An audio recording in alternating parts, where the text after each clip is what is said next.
Hey everyone! I decided to make a video to explain a bunch of fun Kingdom Hearts 3 data greeter exploits and glitches. In this video, I'll cover out of bounds, character clipping, character sitting, infinite height, and infinite distance, as well as address some common issues when it comes to character clipping in general. So first things first, to get out of bounds, what we need to have set up are platforms that are made in a cross like this. And you need to push them as close to the barrier as you possibly can. So once you have that, basically what you want to do is stand on the edge and rotate the platform around completely. Sometimes it doesn't work on the first try. And there you go. Now we're out of bounds. The reason I placed that big block over there with Mickey on it was just so that I would have an easier point to get to. One thing you can do once you're out of bounds is you can place a character down, and then that way you can just quickly cycle to the character from the menu instead of having to go out of bounds all over again. For the record, this wasn't shared by me initially. This was shared by Rabla on Twitter, and people have since just expanded on it and made it a bit more efficient. The original way is a little bit harder, so I recommend using this way unless it absolutely is not working for you. So in terms of character clipping, what you want to have figured out first is kind of your positions, which I don't have, but we're just going to wing it and come up with something. So what you want to do is get your initial character into position, and then you want to basically enclose your character in a bunch of platforms. You can do this in a variety of different ways. I just find this to be the easiest. Okay, so what you want to think about next, if you haven't already, is where you want to position your second character. So in this case, I'll use Riku, and I'm going to put him I'll try to get him maybe behind Sora. Let's see how this goes. It does take a lot of adjusting, so make sure that you are patient. It can take a while. Alright, and once you have your secondary character, again, if you don't have a position, kind of look through, see what you like. This one's fine. Keep in mind though, if you are using positions such as things with keyblades, things that are long like this, when you place them inside of the box and then you move them to a wider position, what can happen is you can actually push your platforms away. So your platforms do need to be able to accommodate the full articulation of your characters. I recommend taking off their keyblades first as well, because that could really help with not pushing things away. But we'll go back to our pose. So once you have your pose, just kind of put them right over your character. Oh, in this case, it looks like I need a bit more space, so put Riku back here. Move this up some more. And try again. There we go. Okay. So, you know, I mean, you can kind of mess around with it, rotate them how you like, adjust the height, you could pitch and roll them, whatever it is that you want to do to get them into position. Something you might want to consider as well is your camera angle. After all, it is data greeting, you are taking photos, so you want to have a clear shot. What I like to do is very carefully move one of my platforms without separating them, hopefully, just so that my character Sora can get in there.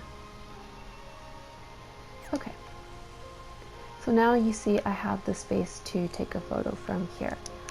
So what I could do now is maybe rotate them a bit more. In this case, they are clearly a bit too close together.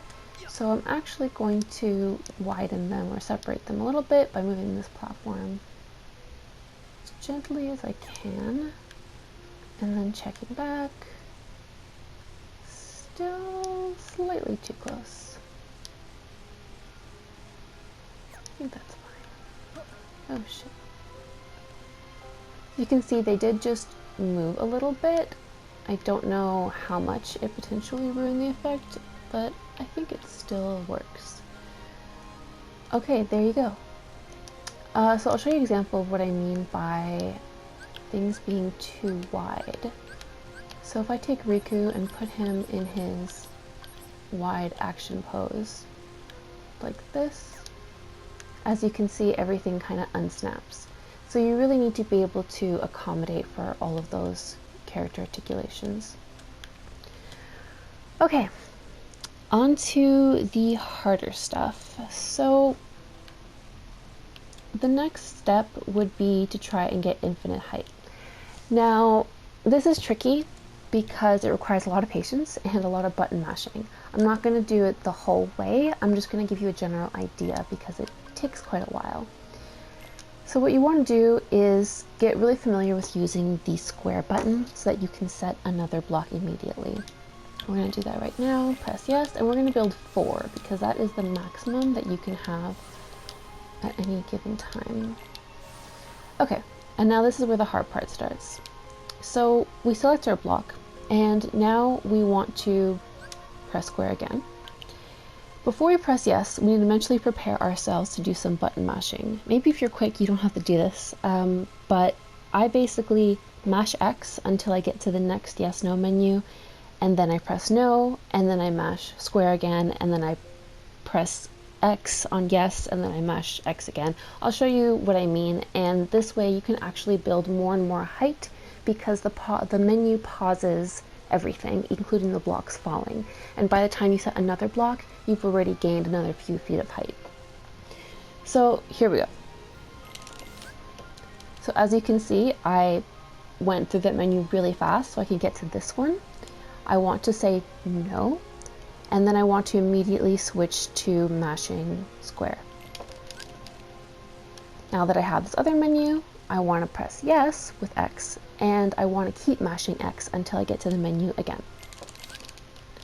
Press no, mash square, press yes, mash X, press no, mash square, press yes, etc., etc., all the way to the top. As you can see, I've built a little bit of height here now. It definitely does work. However, you can very likely not do this within the bounds of a space. What I mean by that is within these invisible walls, because oftentimes they actually have walls that go all the way to the top. So they connect to the ceiling, and then there'll be ceiling barriers, and then you won't be able to get past a certain height. I think I tried it here, and you are able to get high enough to fly over the walls, but that isn't the case everywhere. So if that were the case, what I would recommend is then combining your out of bounds tool with your infinite height tool. So you might put a block down, go out of bounds, get on the other side of the block, and then basically build a few more blocks up, and then start your infinite height button mashing. Okay, the last one is something that I recently have been playing around with. It is the idea of going infinite distance. Now, usually this is pretty useless because Sora can fly, so you can pretty much fly around anywhere you want.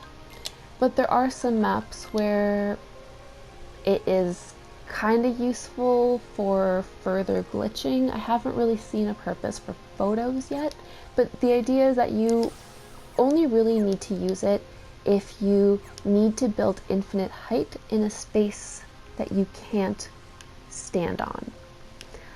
What I mean by that is, for example, the water in Pirates of the Caribbean. You can't place blocks on the water because they immediately dissolve. So what you could do instead is use this glitch from the sandy shore area and then get enough forward momentum to get out into the water and then start building your height. So I'll try to do it here.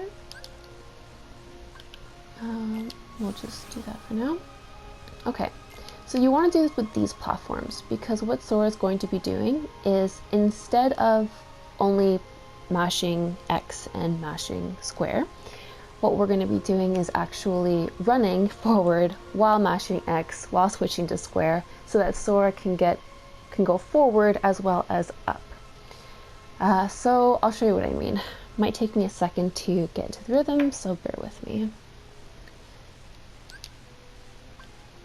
Alright, at this point I'm going to hold forward, and even if it switches blocks, it's not really that big of a deal until I start losing a lot of height, and then I have to switch back, but I'll go over that in a minute. So I'm going to press yes and then start mashing X. Okay, and then I'm going to go to yes, and I'm going to press no, but I'm going to keep holding up, and I'm going to mash square immediately after. Okay, and now I'm going to keep holding up, and I'm going to mash X immediately after. Alright, press X and then mash square, all while holding forward.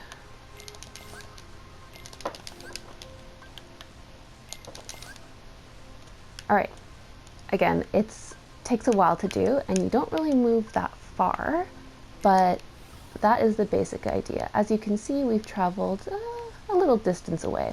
If you kept doing this, you could definitely go as far as you want, and then let's say there were an area way over there that was very, very tall, and you couldn't get there by flying normally because Sora slowly comes back to the ground. You would do this glitch to give yourself the ability to then build infinite height basically anywhere on the map. Okay, so now that we've gone over that, I'm just going to really quickly go over character sitting, because this one's a pretty simple one. So I'm going to load an instance where I've already clipped my characters. Here we go. I'll turn off these obnoxious visual effects. Alright. I put a Donald here as my initial warp point. Also saves you a bit of time. Alright, so as you can see, from the back, it looks like they're actually sitting. Some of you may have seen this photo on Reddit. This is basically how I did it. When you look at them from the front, it doesn't really look as smooth. And that's because their legs are actually going through the rocks and Riku is floating. So normally, as you can see from Sora here, you don't actually stand properly on the rocks. You kind of go through them at some places, you stand over them. So you really have to find an area where it works. It just so happens that these rocks here work really well to do it. In Kairi's case, I picked action 14. I used her roll, that was her initial position, so I used her pitch and roll. I took off her keyblade, of course. I gave her a happy expression, not that you can see it from the back. And I adjusted her height.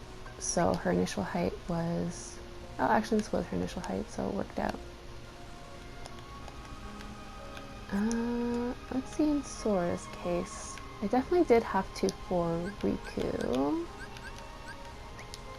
Yeah, as you can see, he sinks all the way to the ground. So you have to kind of, you know, do this a few times until you hope that you get to the right pixel, and it can take a little while. And you can see that it's still clipping through his boots. Well, there. Good enough. Anyway, there you have it. If you guys have any more questions, feel free to leave me a comment, and I'll try to answer as best I can. Thanks.